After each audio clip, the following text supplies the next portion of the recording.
Une petite remarque, pour moi, l'Église chrétienne n'est pas le Christ, pas plus que le bouddhisme n'est le Bouddha d'ailleurs. Les êtres accomplis qu'on appelle les éveillés sont toujours des rebelles, ils sont en marge de la société et la nature divine qui est révélée en eux ne peut être organisée par les hommes. Au contraire, il faut reconnaître que l'Église chrétienne a souvent même été à l'antipode du message d'amour de Jésus. Depuis des siècles, il supporte les dogmes, les croyances et des habitudes contre nature sans avoir réellement progressé vers la vérité ou vers l'émergence d'un homme nouveau. Je suis personnellement totalement en faveur de la spiritualité authentique et individuelle, qui permet une véritable révolution de la conscience. Dès que la spiritualité s'organise, elle s'éloigne de la vérité. C'est pourquoi la religion ne devrait absolument pas être organisée, elle devrait rester la quête privée, personnelle et intime de chacun. J'ai été agréablement surpris par exemple de voir l'honnêteté et le courage de l'abbé Pierre dans son dernier livre, Mon Dieu, pourquoi ? Et lors de l'interview qu'il a accordée à Marc-Olivier Fogiel, dans On ne peut pas plaire à tout le monde, car il a su dire des vérités qui vont à l'encontre de l'orthodoxie ecclésiastique. Et cela est tellement rare. Pour le chercheur de vérité, les paraboles de Jésus ont un parfum particulier car elles sont très simples. Elles s'adressaient à des gens simples, paysans, pêcheurs, artisans, qui vivaient il y a 2000 ans. Elles ont malheureusement été souvent depuis très mal interprétées. Il faut donc aujourd'hui disperser les confusions afin que le Maître de Galilée nous réapparaisse dans toute sa beauté lumineuse, emplie d'amour et de compassion. Le cœur profond de Jésus par exemple, n'est ni la croix ni la souffrance, mais l'amour et la transcendance. Jésus est simultanément un Krishna célébrant la vie et un Bouddha dépassant la souffrance et la joie. D'où la croix, symbole de la transcendance. Les chrétiens ont déformé le vrai visage de Jésus et prétendu qu'il ne riait jamais. Pouvez-vous imaginer un homme qui participe à des repas, mange et boit, sans jamais être festif? Jésus était en réalité un bon vivant, il enseignait d'abord la célébration de la vie. Quand Jésus dit « Repentez-vous, car le royaume des cieux est proche », les chrétiens ont mal interprété ces paroles.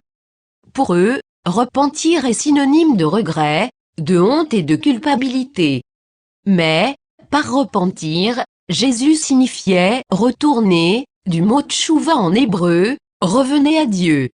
Et « le royaume des cieux est proche » ne signifie pas que c'est bientôt la fin du monde, comme beaucoup le pensaient, mais cela signifie que votre être intérieur est à portée de main.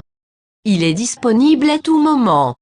Jésus dit, à ceux qui possèdent, il sera donné davantage. À ceux qui n'ont rien, le peu qu'ils ont leur sera enlevé. Des paroles à première vue peu démocratiques et cependant pleines de vérité. Il est un fait que dans le cœur de celui qui est heureux le contentement continue de grandir. L'esprit triste est par contre de plus en plus morose. La vie, l'existence se montre généreuse avec ceux qui sont joyeux et qui savent savourer chaque moment. Elle n'aime pas ceux qui sont plaintifs et qui font la mine longue. Comment Dieu pourrait vous aimer si vous ne vous aimez pas vous-même? Comment expliquer aussi ces paroles étonnantes? Si quelqu'un vient à moi sans haïr son père, sa mère, ses enfants, ses frères, et jusqu'à sa propre vie, il ne peut être mon disciple.